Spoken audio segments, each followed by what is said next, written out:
दोस्तों, स्कॉटलैंड से एक बहुत ही दिल दहला देने वाली खबर आई है। दोस्तों, आप जरा हेडलाइंस को पढ़िए। गाजा के लोगों को पनाह देना चाहता है स्कॉटलैंड। प्रधानमंत्री यूसुफ बोले, घायलों का इलाज कराएंगे। ईरान की मांग, मुस्लिम देश इजराइल पर प्रतिबंध लगाएं। दोस्तों, जब मैंने इसकी खबर की हेडलाइंस पढ़ी तो मैं चौंक गया कि आखिर स्कॉटलैंड का प्रधानमंत्री यूसुफ कैसे हो सकता है। तो इसीलिए फिर मैंने फौरन जो है सर्च किया। तो सबसे पहले मैं आपको बताता हूं कि आखिर स्कॉटलैंड कहाँ है। दोस्तों, ब्रिटेन और स्कॉटलैंड ये बिल्कुल पास पास में है। ब्रिटेन के ऊपर का जो हिस्सा आप देख रहे हैं, ये हरे रंग से जो है यही स्कॉटलैंड है। और दोस्तों, स्कॉटलैंड जो है वो ब्रिटेन का ही हिस्सा माना जाता है, लेकिन ये ब्रिटेन का एक स्वायत्त प्रदेश है। जैसे पहले कश्मीर के अंदर जो है प्रधानमंत्री हुआ करता था, मतलब कि 1949 से पहले, लेकिन वो हिस्सा कश्मीर एक तरह से भारत का ही था।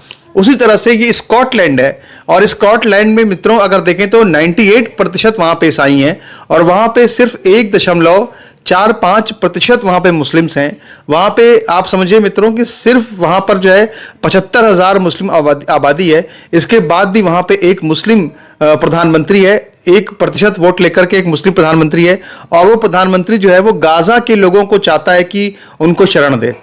अब आप देखिए दोस्तों जरा कि आज पूरी दुनिया में कोई भी ऐसा देश, मुस्लिम देश नहीं है जो कि गाजा के लोगों को शरण देना चाहता है।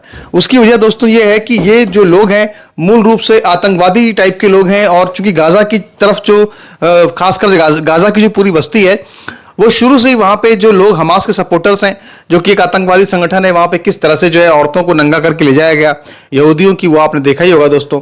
तो आप सोचिए कि एक इस तरह के नागरिक हैं जिसको कि ना इजिप्ट स्वीकार करना चाहता है, यानी इजिप्ट भी अपने दरवाजे नहीं खोल रहा कि उसको यहां वापस ले ले, ना ही उनके लिए दरवाजे जॉर्डन खोलना चाहता है। जॉर्डन भी कहता है कि हम इन शरणार्थियों को जगह नहीं देंगे। कोई भी अरब मुल्क जो है इनको जो कि गाजा के लोग हैं उनको शरण देना नहीं चाहता है। लेकिन 98% ईसाई जहां पे रहते हैं, उस देश का 2%, 1% वोट लेके बना हुआ मुस्लिम प्रधानमंत्री यूसुफ कह रहा है कि साहब जो है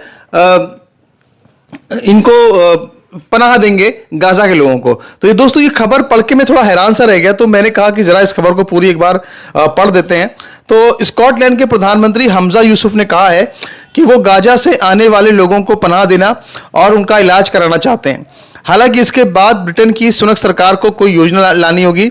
दूसरी तरफ ईरान के मुस्लिम देशों को एकजुट करने के लिए नई मांग की है। ईरान ने मुस्लिम वर्ल्ड से कहा है कि वो इजराइल के खिलाफ तमाम तरह के प्रतिबंध लगाए। 1707 ईस्वी में स्कॉटलैंड ब्रिटेन में शामिल हुआ था। हालांकि इसकी अलग संसद है। कई बार यह ब्रिटेन से अलग होने की मांग कर चुका है, हालांकि अब तक यह मुमकिन नहीं हो सका है। तमाम बड़े मंत्रालय मसलन फाइनेंस, डिफेंस और फॉरेन अफेयर्स ब्रिटेन सरकार के हाथ में होते हैं। यहां तक कि प्राइम मिनिस्टर को यहां के फर्स्ट प्राइम मिनिस्टर कहा जाता है। तो स्कॉटलैंड के प्रधानमंत्री ने क्या कहा जरा देखिए। सोशल मीडिया पर पोस्ट किए गए वीडियो में यूसुफ ने कहा, हम चाहते हैं कि यूनाइटेड किंगडम में स्कॉटलैंड पहला ऐसा देश बने जहां गाजा से पलायन करने वालों को शरण दी जा सके। ब्रिटिश सरकार को कोई ऐसी स्कीम लानी चाहिए जिससे गाजा के घायल नागरिकों का इलाज स्कॉटलैंड के अस्पतालों में किया जा सके। पाकिस्तानी मूल के स्कॉटिश प्राइम मिनिस्टर ने आगे कहा कि सुनक सरकार को गाजा से आने वाले लोगों के सेटलमेंट के लिए स्कीम फौरन लानी चाहिए। हमजा ने कहा कि हमने पहले भी लोगों के लिए अपने दिल और घरों के दरवाजे खोले। सीरिया और यूक्रेन के लोग यहां पर आए हैं। यही हम अब भी करना चाहते हैं। गाजा में करीब 10 लाख लोग बेघर हो चुके हैं। उनके लिए दुनिया को रिफ्यूजी प्रोग्राम चलाना चाहिए।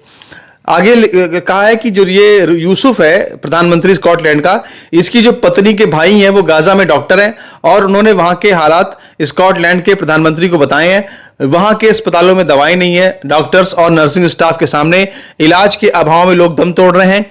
बहरहाल सोशल मीडिया पर यूसुफ की मांग पर कुछ लोग समर्थन कर रहे हैं। ये सब मैं बता रहा हूं जो अखबार में लिखा है। तो कुछ लोगों की मांग है कि ये गलत है। तो अब सवाल दोस्तों ये उठता है सबसे बड़ा कि आप सोचिए, अगर आप चाहते हैं कि साहब स्कॉटलैंड के अंदर भी पत्थरबाजी हो, अगर ये चाहते हैं कि भाई ये जो एक ब्रिटेन है जहां पे पहले से ही हालत खराब है दोस्तों, और मैं आपको बताऊं कि अभी जो पिछला इतवार गुजरा वहां पे एक बहुत बड़ा लंदन स्क्वायर वहां पे एक बहुत बड़ा जो है एक विरोध प्रदर्शन हुआ था। और वो विरोध प्रदर्शन जो है फिलिस्तीन के लोगों ने किया था। तो लगभग वहाँ पे 1 लाख के करीब जो वहाँ पे लोग थे, वहाँ पे इकट्ठे थे, मुसलमान थे, और उन्होंने अपने पीछे जो टी शर्ट पहनी हुई थी, उस टी शर्ट के पीछे वहाँ पे जो आतंकवादी थे हमास के, जो पैराग्लाइडर्स लेकर आए थे, उनकी फोटो छपी हुई थी, और वो एक तरह से सीधे सीधे जो समर्थक थे हमास के उनका सपोर्ट कर रहे थे, और ये कह रहे थे कि भाई फिलिस्तीन को आज़ाद करो। लेकिन फिलिस्तीन को आज़ाद करने की मांग के साथ में आखिर हमास को महिमा मंडित करने की क्या आवश्यकता थी? यानी आप समझ लीजिए कि आज की तारीख में लंदन की हालत क्या हो गई है दोस्त। ब्रिटेन में बहुत जगह ऐसी है जहां पे कि मुस्लिम्स जो है बहुमत में आ चुके हैं, इसलिए वहां पे उनके अपने मेयर हैं, उनके अपने वहां पे जनप्रतिनिधि हैं। ऐसी स्थिति में वहां पे ईसाइयों का, बाकी सिखों का, और जो दूसरे वहां पे गैर मुस्लिम्स हैं, उनका बहुत वहां बुरा हाल हो रहा है। लंदन की हालत दोस्तों बहुत खराब हो चुकी है, ऐसा आप लगातार देखते हैं। वहां पे काफी संख्या में इनकी आबादी वहां हो चुकी है। तो इसी तरह से अब स्कॉटलैंड में भी जब गाजा में के लोगों को शरण दे देंगे तो जाहिर सी बात है कि वहां पर भी पत्थरबाजी होगी, वहां पर भी इस तरह की घटनाएं आपको सुनने में देखने में आ सकती हैं।